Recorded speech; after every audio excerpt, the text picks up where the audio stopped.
पूर्व में हम लोगों ने क्रिस्टल में घटक कणों के निबिड़ संकुलन के विषय में जान लिया है और आज हम लोग जानेंगे कि घटक कणों के त्रिविमीय निबिड़ संकुलन में जो खाली स्थान रह जाते हैं उनके विषय में आज हम लोग जानेंगे। घटक कणों के निबिड़ संकुलन के बाद भी किसी क्रिस्टल के जालक में कुछ रिक्त या खाली स्थान रह जाता है जिसको हम लोग रिक्ति कहते हैं और इंग्लिश में उसको कहा जाता है होल्स या वाइड्स या इंटरस्टिसेस। तो इस तरह हम कह सकते हैं कि किसी क्रिस्टल के जालक में उपस्थित खाली स्थान या अनावृत स्थान को रिक्त या अंतराल कहते हैं। We can say that the unoccupied or vacant sites present in the lattice of a crystal are called holes or voids or interstices। घटक कणों के त्रिविमीय निबिड़ संकुलन में दो प्रकार की रिक्तियां होती हैं। पहले प्रकार की रिक्तियों को हम कहते हैं चतुष्फलकीय रिक्तियां और दूसरे प्रकार की रिक्तियों को हम लोग कहते हैं अष्टफलकीय रिक्तियां। सबसे पहले हम लोग जानेंगे पहले प्रकार की रिक्ति चतुष्फलकीय रिक्तियों के विषय में। देखिए यहां पर हम दिखा रहे हैं यहां चित्र में कि तीन गोलाकार घटक कण पहली परत में अर्थात निचली परत में हैं और वो निर्मित कर रहे हैं एक त्रिकोणीय रिक्ति। अब अगर हम दूसरी परत के घटक कणों को इस प्रकार रखें कि दूसरी प्रकार का गोलाकार घटक कण पहली परत की त्रिकोणीय रिक्ति पर आ जाए तो जो त्रिविमीय रिक्ति बनती है वो होती है चतुष्फलकीय रिक्ति। और चतुष्फलकीय रिक्ति निर्मित होती है चार गोलाकार घटक कणों द्वारा या चार घटक कणों द्वारा और ये चारों घटक कण एक समचतुष्फलक के चारों कोनों पर स्थित होते हैं। इस समचतुष्फलक को हम कई तरह से दिखा सकते हैं। देखिए समचतुष्फलक का मतलब होता है कि चार समबाहु त्रिभुज को एक दूसरे से जोड़कर जो ठोस आकृति बने उसको हम कहते हैं समचतुष्फलक। इसमें देखिए एक समबाहु त्रिभुज नीचे है जो कि आधार है और उसकी तीनों भुजाओं पर तीन और समबाहु त्रिभुज रख दें तो आपको जो ठोस आकृति मिलेगी उसी को हम कहते हैं समचतुष्फलक। तो ये समचतुष्फलकीय रिक्ति जो है इसके चारों कोनों पर इसको निर्मित करने वाले चारों घटक कण उपस्थित होते हैं। अतः हम चतुष्फलकीय रिक्तियों को इस तरह परिभाषित कर सकते हैं कि किसी क्रिस्टल के जालक में चतुष्फलकीय ज्यामिति में स्थित चार निकटवर्ती कणों द्वारा निर्मित खाली स्थान को चतुष्फलकीय रिक्ति कहते हैं। अब हम लोग जानेंगे कि चतुष्फलकीय रिक्तियों की संख्या और क्रिस्टल में घटक कणों की संख्या में क्या संबंध है। देखिए वास्तव में कि ये हम अभी स्पष्ट कर चुके हैं कि चतुष्फलकीय रिक्ति चार घटक कणों द्वारा घिरी होती है या चार घटक कणों से निर्मित होती है और प्रत्येक घटक कण के चारों ओर 8 चतुष्फलकीय रिक्ति होती है। तो इससे स्पष्ट है कि चतुष्फलकीय रिक्तियों की संख्या घटक कणों की संख्या के दोगुने के बराबर होती है। अगर घटक कण 4 होंगे तो चतुष्फलकीय रिक्तियों की संख्या 8 होगी अर्थात चतुष्फलकीय रिक्तियों की संख्या बराबर होगा 2 गुणे घटक कणों की संख्या। ऐसा इसलिए है क्योंकि प्रत्येक चतुष्फलकीय रिक्ति 4 घटक कणों से निर्मित होती है और प्रत्येक घटक कण के चारों ओर 8 चतुष्फलकीय रिक्तियां होती हैं। इसके बाद हम लोग जानेंगे कि चतुष्फलकीय रिक्ति की त्रिज्या r डैश और घटक कण की त्रिज्या r में क्या संबंध है। जैसा कि यहाँ लिखा हुआ है कि चतुष्फलकीय रिक्ति की त्रिज्या r डैश घटक कण की त्रिज्या r की 0.255 गुनी है यानी r डैश बराबर 0.255। r यहाँ r डैश है सम चतुष्फलकीय रिक्ति की त्रिज्या और r है घटक कण की त्रिज्या। इससे स्पष्ट है कि जो समचतुष्फलकीय रिक्ति है उसका आकार 0.255 r है। तो इसलिए इन रिक्तियों में इस आकार से छोटे आकार के कण ही समावेशित किए जा सकते हैं, अर्थात केवल उन्हीं कणों को इन रिक्तियों में समावेशित किया जा सकता है जिनका आकार घटक कणों की त्रिज्या के 0.255 गुने से कम हो। इसके बाद हम लोग जानेंगे अष्टफलकीय रिक्तियों के विषय में।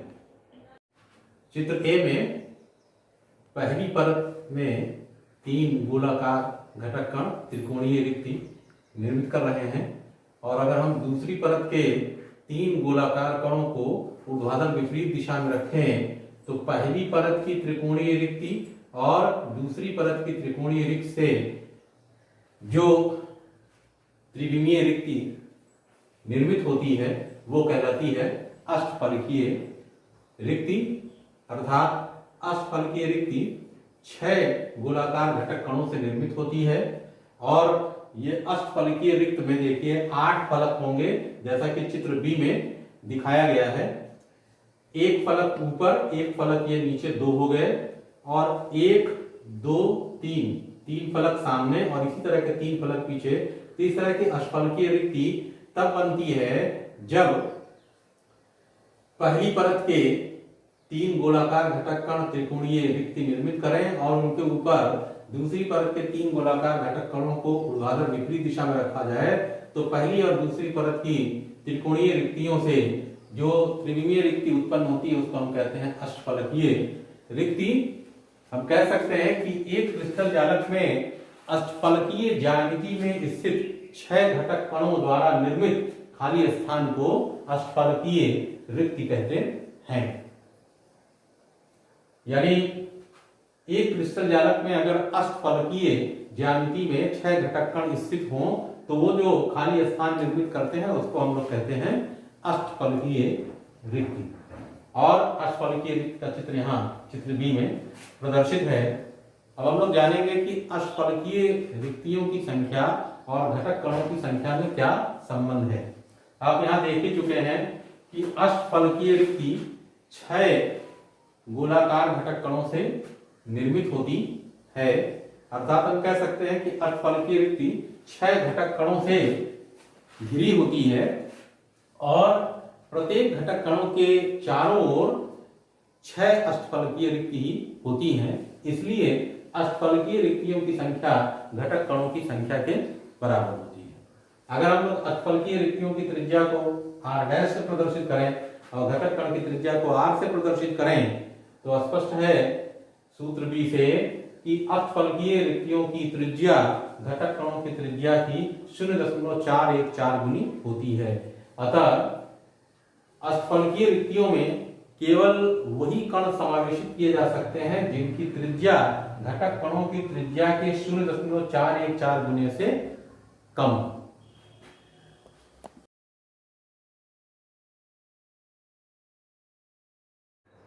हम जान चुके हैं क्रिस्टलों के निविड़ संकुलन में 2 प्रकार की रिक्तियां होती हैं। क्रिस्टलों का ये घटक कणों का निविड़ संकुलन चाहे वो घनीय निविड़ संकुलन हो या खटकोणीय निविड़ संकुलन हो, जिसको हम कह सकते हैं संक्षेप में चाहे वो निविड़ संकुलन CCP हो या SCP हो, उसमें ये दोनों प्रकार की रिक्तियां चतुष्फलकीय और अष्टफलकीय पाई जाती हैं। हम ये भी जान चुके हैं कि जो अष्टफलकीय रिक्तियों की संख्या होती है वो निविड़ संकुलन में घटक कणों की संख्या के बराबर होती है, और चतुष्फलकीय रिक्तियों की संख्या निविड़ संकुलन में घटक कणों की संख्या के दोगुने के बराबर होती है। इसी के आधार पर हम लोग किसी आयनिक यौगिक का सूत्र निर्धारित कर सकते हैं इन रिक्तियों की संख्या की जानकारी के आधार पर। आयनिक ठोसों में जो ऋणायन होते हैं वो निविड़ संकुलित संरचना बनाते हैं, और जो धनायन होते हैं वो रिक्तियों में भरते हैं।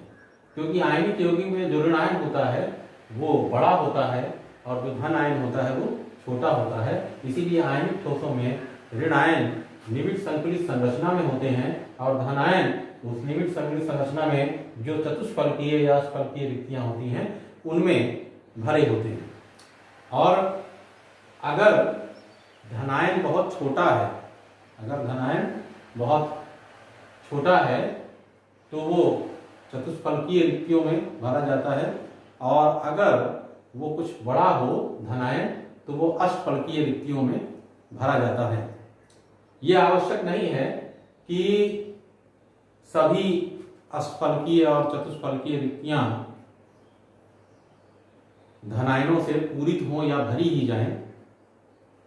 कुछ रिक्तियां पूरित नहीं भी होती हैं, और अष्टफलकीय या चतुष्फलकीय रिक्तियों का जो पूरित होने वाला अंश है वो आयनिक यौगिक के रासायनिक सूत्र पर निर्भर करता है। इसको हम लोग दो उदाहरणों की सहायता से समझ सकते हैं। पहला उदाहरण है, जो हम आपके सामने पहला उदाहरण बता रहे हैं, एक यौगिक दो तत्वों X और Y से बना है। Y तत्व के परमाणुओं से CCP बनता है, और ये Y तत्व के परमाणु ऋणायन बना रहे हैं, और X तत्व के परमाणु जो कि धनायन बना रहे हैं, ये सभी अष्टफलकीय रिक्तियों में भरे होते हैं।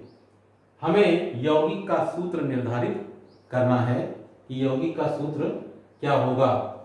यहाँ पर जो तत्व X है वो धनायन है। हम जानते हैं कि आयनिक यौगिक का जब सूत्र लिखा जाता है तो धनायन का संकेत पहले लिखा जाता है, ऋणायन का संकेत बाद में लिखा जाता है। हमको यह निर्धारित करना है कि इसका सूत्र क्या होगा।